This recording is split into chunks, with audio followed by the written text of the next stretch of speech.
우리에게 주시는 교훈은 우리의 삶이 아무리 어려워도 하나님은 일하고 역사하고 계심을 믿어야 한다는 것입니다. 오늘 본문은 압살롬이 궁을 차지했다라는 말씀입니다. 다윗 쪽에서 말하면은요, 궁에서 쫓겨나 도망을 나왔다라는 말씀이 됩니다. 다윗의 현재 상황은 말로 할 수 없는 목숨이 위태로운 어려운 상황이라는 것을 알 수가 있습니다. 아들 압살롬이 아버지 다윗을 죽이려고 하기 때문입니다. 아이러니한 것은 다윗은 그런 압살롬을 사랑했다라는 것이죠. 우리가 살펴볼 것은 다윗의 이 현 상황은 어려운 상황이라는 거예요. 이런 상황 속에서도 하나님은 역사하고 계시다라는 것이죠. 우리는 어려운 상황 속에서도 하나님은 역사하고 계심을 믿어야 하는 것입니다. 어려운 상황이 놓여 있다고 해서 환경과 사람만 우리가 바라보는 것이 아니라 그 어려운 상황 속에서도 하나님은 일하고 또 역사하고 계시다는 것을 우리가 믿을 때에 믿음의 눈으로 이제 상황을 바라볼 수 있다라는 것입니다. 자, 그러면 하나님은 어떻게 역사하고 계셨습니까? 다윗이 남겨둔 사람이 있는데 그 사람이 후세라는 사람입니다. 이 후세라는 사람이 압살롬 편에 있게 해서 아히도벨의 지혜를 무너뜨리는 것입니다. 이제 앞으로 보게 될 건데 15절에 보니까 압살롬과 모든 이스라엘 백성들이 예루살렘에 이르렀다고 말하고 있습니다. 같은 15절에 아히도벨의 이름이 지금 거론되고 있는데 이것은 아히도벨로 말미암아 이 모종의 일이 일어날 것을 말하는 것입니다. 이 압살롬의 세력에 아히도벨이 큰 비중을 차지하고 있다는 것을 말하는 것입니다. 압살롬은요, 궁에 들어와서 알게 된 것은 이 후세라는 사람이 이제 다윗의 친구이자 지혜자였는데 다윗과 함께 도망간 줄로 알았어요. 그런데 바로 그 후세가 도망가지 않고 압살롬에게 나타났습니다. 그리고 16절 하반절에 이렇게 말하죠. 왕이여 만세, 왕이여 만세. 실제 왕은 누굽니까? 다윗이지 않습니까? 그런데 이제 이 후세가 압살롬에게 나타나서 왕이여 만세, 왕이여 만세라고 말하는 겁니다. 어리둥절한 압살롬은 어떻게 너가 그럴 수 있느냐라는 표정을 지으면서 17절에 말합니다. 이것이 너가 친구를 후대하는 것이냐? 너가 어찌하여 내 친구와 함께 가지 아니하였느냐라고 그렇게 물어보죠. 압살롬의 이제 말 그대로 어떻게 나는 알기를 너가 다윗의 친구인데 어떻게 친구에게 너 그럴 수 있느냐라는 말입니다. 후세가 정말 이 압살롬이 생각할 때 이 후세가 너무나 뜻밖의 말을 하고 있다는 거예요. 그리고 이제 후세가 이어서 또 말을 하는데 뭐라고 말하냐니까 당신은 하나님과 백성들이 세운 공식적인 왕이라는 거예요. 18절 말씀 보세요. 후세가 압살롬에게 이르되 그렇지 아니하니이다. 내가 여호와와 이 백성 모든 이스라엘의 택한 자에게 속하여 그와 함께 있을 것이니이다. 하나님과 백성들로부터 인정받은 당신과 함께 내가 있겠다라는 거예요. 이어서 19절 말씀 보세요. 또 내가 이제 누구를 섬기리이까? 그의 아들이 아니니이까? 내가 전에 왕의 아버지를 섬긴 것 같이 왕을 섬기리다. 계속해서 지금 이제 뭐라고 말하고 있습니까? 왕이라는 거예요. 당신이 왕이기 때문에 내가 당신과 함께 하겠다라는 거예요. 압살롬이 이 후세의 말을 듣고 더 이상 이제 후세하고 이제 말을 하지 않아요. 압살롬이 더 이상 말을 하지 않았다고 하는 것은요, 압살롬이 후세를 받아들였다는 것을 말하는 것입니다. 아히도벨도 지혜의 사람이고요. 후세는 이 아히도벨만큼은 아니지만은 후세도 지혜의 사람이에요. 이스라엘 당대 지혜자 두 사람이 이제 압살롬의 사람이 되었다라는 거예요. 궁도 무혈입성으로 궁에 들어왔고요. 지혜자 두 사람이 자기 사람이 되었습니다. 기분이 좋았겠죠. 후세는요, 압살롬을 속이는데 성공을 했어요. 자, 후세는요, 사실 왕이여 만세, 왕이여 만세라고 말하지만 후세는 이 압살롬을 지금 속이고 있는 거잖아요. 속이는데 성공을 했고요. 압살롬은 후세에게 속고 말았습니다. 압살롬이 속임을 당한 이유가 뭘까요? 승리에 도취했기 때문입니다. 승리할 때 교만하기 쉽고요. 승리할 때 의외로 넘어지기 쉽다라는 거예요. 압살롬은 아히도벨과 함께 후세를 얻어 든든하다라고 생각을 했습니다. 그런데 사실은요, 하나님께서 역사하고 계셨다라는 거죠. 어려운 상황 속에서도 다윗의 편에서 보면은 이 어려운 상황 속에서도 하나님은 일하고 역사하고 계셨다라는 것입니다. 앞서도 말씀드렸듯이 압살롬이 어떤 의심 없이 후세를 받아들였다라는 것이죠.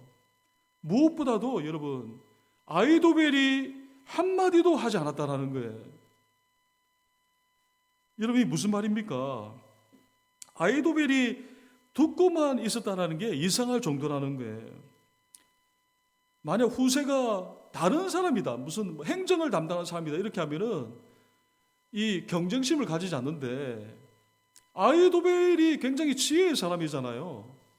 그러면은 압살롬이 그렇게 했던 것처럼 아히도벨도 분명히 다윗과 함께한 사람인데 어떻게 이 지금 압살롬을 왕이여 만세 이렇게 하고 있느냐.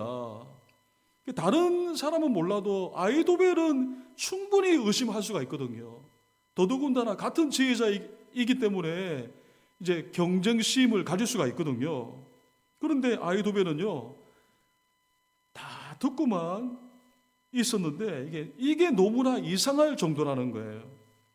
만약 아히도벨이 후세는 받아들이기는 하지만은 이 압살롬에게 제안을 하기를, 왕과의 대화 가운데에 우리가 이제 이어서 이제 이 도망간 다윗을 이제 어떻게 해야 되느냐.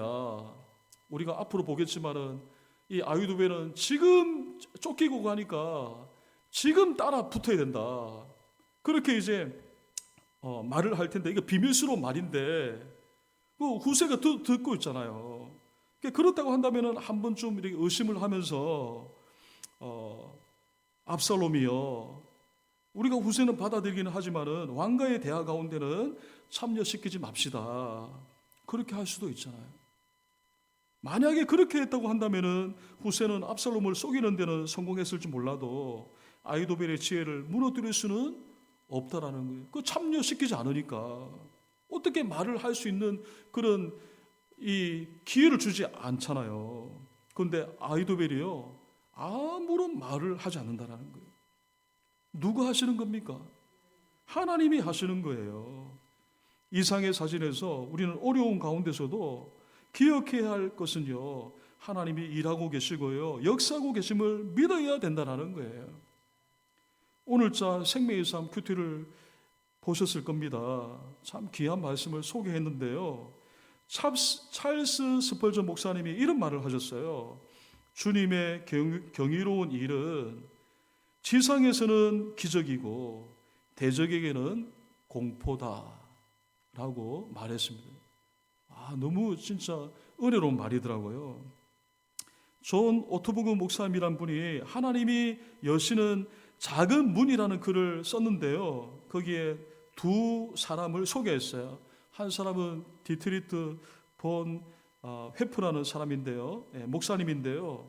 이분은 원래는 이 조용히 학문을 연구하고 그리고 후학들을 가르치려고 했어요. 그러나 그렇게 하지 못했죠. 이 독일이 유럽을 정복할 때 디트리트 본 헤퍼는요, 오히려 이제 강제 수용해서 고생을 하다가 목숨을 잃게 되었어요. 아무것도 남긴 것이 없겠다 생각이 들지 않습니까? 그러나 그가 남긴 믿음의 유산은요, 지금까지도 전 세계 수많은 사람에게 도전을 주고 그 믿음으로 인해서 많은 그 세대들에게 그 마음을 움직이고 있다는 거예요. 또 한 사람이 소개되고 있는데 안네 프랑크라는 소녀예요. 안나 프랑크가 소녀였을 때에 마찬가지로 이게 독일 시야에 있었잖아요. 일기장을 친한 친구로 삼아서 아무에게도 말하지 못했던 그 생각과 감정들을 그 일기에 적습니다. 그렇게 살다가 2년 뒤에 죽어요. 어린 나이에 죽어요.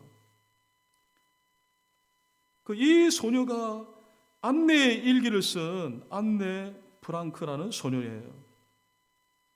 이 안네의 일기는요, 20세기 문학의 꽃이라고 그래요.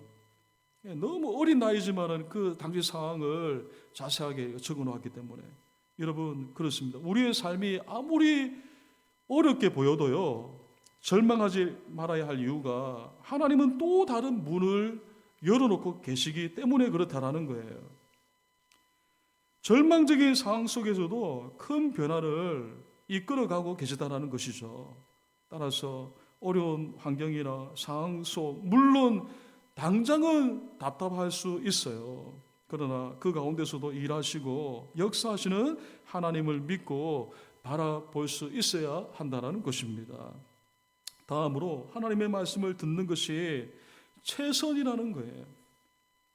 당연한 말이지만은 왜 하나님의 말씀을 듣는 것이 최선이겠습니까? 왜냐하면 하나님의 말씀이 생명이기 때문에 그렇다라는 거예요. 생명 되신 하나님의 말씀에 귀를 기울이시기를 주님의 이름으로 축복합니다. 메모도 하시고요. 우리가 성경 보아 이제 올리지 않습니까? 우리가 하나님의 말씀에 우리가 귀를 기울인다라는 거예요. 그러나 오늘 이 본문의 압살롬은요, 하나님을 믿지 않는 사람이에요. 하나님의 말씀에 귀를 기울이지 않아요. 대신에 아히도벨에게 모략을 가르쳐 달라고 하죠. 만약 다윗이었다고 한다면 어떻게 했을까요? 제사장을 불러서요, 우림과 두림을 사용해서 하나님의 뜻을 가르쳐 달라고 했을 것입니다. 그러나 압살롬은 하나님을 믿지 않는 사람이기 때문에 하나님이 아닌 사람을 의지할 수밖에 없다라는 거예요. 압살롬의 이 말을 들은 아히도벨은요, 이제 제안하죠. 뭐라고 제안합니까? 압살롬이요, 왕권을 이제 완전히 궁을 차지했다고 해서 왕권이 완전히 세워진 게 아니잖아요. 그래서 왕권을 완전히 이제 세우기 위해서 방안을 제시합니다. 21절에 나와 있어요. 그 내용이 뭡니까? 다윗이 남겨둔 후궁들, 그 후궁들과 동침하라고 제안을 해요. 후궁들과 동침하라는 것은요, 목적이 있어요. 어떤 목적이 있습니까? 21절에도 나와 있듯이 왕의 아버지로부터 미움이 된다라는 거예요. 21절에 나와 있는 것처럼. 후궁들은 왕의 아내지 않습니까? 근데 이 왕의 아내와 동침한다고 하는 것은요, 아버지의 아내들과 동침한다고 하는 것은 이게 뭘 말하냐니까 아버지로부터 미움을 받는 걸 말하는 거죠. 자, 미움을 받는 것은 뭘 말합니까? 다윗과 철저하게 분리되는 것을 말하는 겁니다. 갈라지는 것을 말하는 것입니다. 다윗과 철저하게 갈라진다고 하는 것은 또 뭘 말을 하는 겁니까? 압살롬을 따르는 사람들은 철저하게 압살롬을 따르게 하고 다윗을 따르는 사람들은 남아있는 사람들 가운데 다윗을 따르는 사람들에게는요, 두려움을 주기 위함이라는 거예요. 한마디로 압살롬을 따르라는 거예요. 남겨진 후군과 동침한다고 하는 것은요, 압살롬 편, 다윗 편을 분리하는 것으로서 압살롬을 이제 철저하게 따르도록 하기 위함이라는 거예요. 이렇게 해서 이제 아히도벨이 제안을 해서 압살롬의 나라를 확고하게 세우고자 했다라는 거예요. 여러분 보세요. 과연 이 아히도벨의 제안대로 압살롬의 나라가 확고히 세워지겠느냐라는 거예요. 어쨌든 이 아히도벨의 이러한 제안은요, 23절에 보니까 뭐와 같다고 말하고 있습니까? 사람이 하나님께 물어서 받은 말씀과 같은 것이라고 말합니다. 한마디로 이 아히도벨의 이 제안은요, 하늘의 지혜라는 거예요. 하늘의 지혜. 너무나 이제 특별했다라는 것입니다. 우리가 같은 23절에 주목할 말씀이 있는데요, 방금 읽은 이 말씀에 이어서 뭐가 나옵니까? 아히도벨의 모든 계략은 다윗에게나 압살롬에게나 그와 같이 여겨졌다라고 말하는 거잖아요. 자, 아히도벨이 다윗을 배반하기 전에 이 다윗 곁에서 지혜를 말해줬는데요, 그때나 또 이 다윗을 배반해서 압살롬에 붙어서 이 지혜를 말하는 것은 다 동일하다라는 거예요. 여기 두 가지 의미가 있는데요, 먼저 1차적인 의미는 그런 거예요. 아히도벨의 지혜는 다윗에게나 압살롬에게나 동일했다라는 말입니다. 아히도벨의 지혜는 다윗에게도 도움이 되었고요, 마찬가지로 압살롬에게도 도움이 되었다라는 말입니다. 자, 이제 2차적인 의미예요.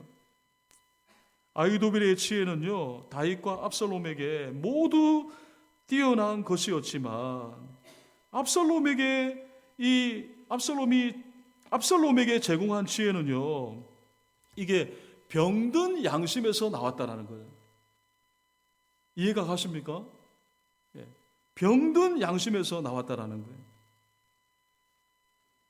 지혜도 있잖아요. 하나님께로부터 있는 선한 양심에서 나온, 선한 양심으로 나타나는 게 있는 반면에 이게 병든 양심으로 나온 게 있다는 거예요. 그러므로 압살롬이 왕권을 빼앗는 것은요, 실패하고 말 것이다라는 말입니다. 사실 아버지의 후궁과 동침을 한다고 하는 것은요, 근친상간이죠. 하나님의 율법을 어기는 것을 말합니다. 아히도벨은요, 머리가 좋은 사람이에요. 그때나 지금이나 아히도벨은 머리가 좋은 사람이에요. 그러나 양심은요, 병들었어요. 사실 이 아히도벨은 이 밧세바의 이제 이 할아버지잖아요. 그 밧세바의 가정을 파탄시켰다고 해서 이 아히도벨이 다윗을 배반하고 압살롬에게 지금 붙은 거지 않습니까? 마음에는 어떤 마음이 있는 거예요? 병든 마음이 있다라는 거예요. 우리가 살다 보면은요, 그런 사람을 만나요. 머리가 좋은 사람을 만나요. 그리고 양심이 깨끗한 사람, 양심이 선한 사람을 만납니다. 그러나 반대로 머리는 좋아요. 그러나 양심이 선하지 않고 병든 사람이 있다라는 거예요. 오늘 본문에 아히도벨이 그렇다라는 거예요. 이 사람은요, 머리는 뛰어나요. 그러나 양심이 병들었기 때문에 이 사람은 결국에는 실패할 수밖에 없다라는 거예요. 하나님의 백성들은 어떤 사람들이 되어야 됩니까? 하나님의 백성들도 머리가 세상 사람들보다도 뛰어나야 되겠죠. 그러나 하나님의 백성들은요, 머리가 세상 사람들보다도 부족할지 몰라도 세상 사람들이 가지고 있지 않은 하나님의 사람들에게는 가지고 있어야 할 게 있는데, 그게 뭐냐니까 선한 양심이라는 거예요. 선한 양심.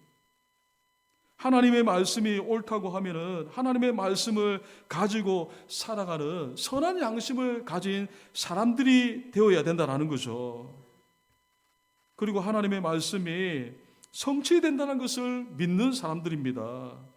그런 의미에서 아히도벨은 머리가 좋아요. 하지만 병든 양심을 가지기 때문에 실패하고 마는 것입니다. 아무리 탁월한 지혜라고 하더라도, 아무리 똑똑하다 하더라도 하나님의 말씀과는 멀잖아요. 요즘에 보니까, TV를 보니까 그런 사람들이 나오더라고요. 머리는 좋아요. 머리는 뛰어납니다. 그러나 양심이 병들었어요. 그런 사람들은 오래 가지 못해요. 다 드러나게 되어 있어요. 여러분, 이 아히도벨을 믿고 따르고 있어요. 누가? 압살롬이 따르고 있다는 거예요. 결국 어떻게 됩니까? 실패하고 만다라는 거예요. 무너지고 만다라는 거예요. 지금 무혈입성으로 군까지 차지했잖아요. 마치 성공한 것처럼 보이잖아요. 그러나 오래가지 못합니다. 하나님의 백성인 오늘 저와 여러분들은요, 하나님의 말씀을 믿고 하나님의 말씀을 신뢰할 수 있어야 된다는 거예요. 세상 사람들보다도 뛰어나지 못한다 할지라도 우리는 그 세상의 뛰어남을 부러워하는 것이 아니라 정말 하나님의 말씀을 신뢰하고 따라가야 된다는 거예요. 앞서도 말씀드린 것처럼 이유가 뭡니까? 하나님의 말씀이 우리를 진리로 인도하고 길로 인도하고 생명으로 인도하기 때문에 그렇다는 거예요. 마태복음 5장 18절 말씀입니다. 진실로 너에게 이르노니 천지가 없어지기 전에는 율법의 1.1획도 결코 없어지지 아니하고 다 이루리라 라고 말씀했습니다. 예수님의 말씀입니다. 예수님의 말씀의 핵심이 뭡니까? 천지가 없어지더라도 하나님의 말씀은 없어지지 않으니까 그 하나님의 말씀을 신뢰하라는 것이죠. 한나의 찬양 중에 하나님의 기름 부음 잔을 하나님께서 필히 높이신다고 약속합니다. 사무엘상 2장 10절 말씀에 여호와를 대적하는 자는 산산이 깨어질 것이라. 하늘에서 우레로 그들을 치시리로다. 여호와께서 땅끝까지 심판을 내리시고 자기 왕에게 힘을 주시며 자기의 기름 부음을 받은 자의 뿔을 높이시리로다 하니라. 한나가 기도해서 사무엘을 낳고 그 아들을 주신 그 하나님을 기뻐하면서 하나님을 찬양할 때에 그 일부를 여러분에게 소개하고 있다는 거예요. 하나님은 하나님의 기름 부음 받은 백성들을 필히 높여 주실 것이다라고 말하고 있다는 거예요. 여러분, 오늘날 아히도벨과 같은 사람들이 많이 있어요. 세상에 똑똑한 사람들 많이 있습니다. 그러나 그 사람들 중에는요, 병든 양심을 가지고 있는 사람들이 있기 때문에 그들이 말하는 생각과 말에 우리는 주의를 기울일 수 있어야 한다는 거예요.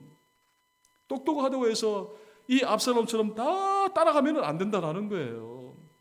하나님의 말씀에 비추어서 아무리 똑똑하더라도 하나님의 말씀에 비추어서 이것은 아니다라고 하면은 그 말씀을 기준을 가지고 오히려 기도의 자리에 나갈 수 있어야 된다는 것이죠.